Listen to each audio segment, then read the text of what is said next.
La recherche sur les mycorhizes est une recherche encore très jeune en termes de sciences, puisque les mycorhizes n'ont été découvertes qu'en 1885. Et depuis, peu de travaux y avaient été consacrés. C'est surtout dans les 30 dernières années qu'on a vraiment commencé à développer les travaux et à s'intéresser à cette symbiose. On a encore énormément de choses à comprendre et surtout, plus on apprend, plus on découvre qu'on a de choses à comprendre.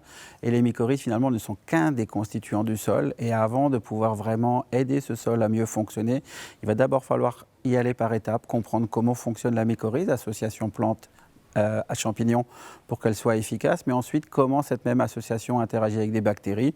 On parle d'ailleurs de champs multitrophiques et là encore c'est une toute nouvelle discipline en termes de recherche qui s'offre à nous et donc beaucoup de perspectives en termes d'application, mais encore beaucoup d'inconnus à lever. Depuis 30 ans, les pratiques agricoles rendent les plantes plus dépendantes des engrais et des produits phytosanitaires et minimisent les effets bénéfiques de la symbiose.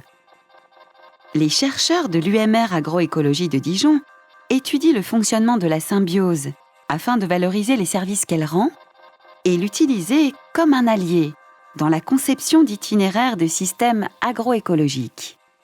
La recherche sur les mycorhizes offre de nombreuses perspectives en termes de développement concret.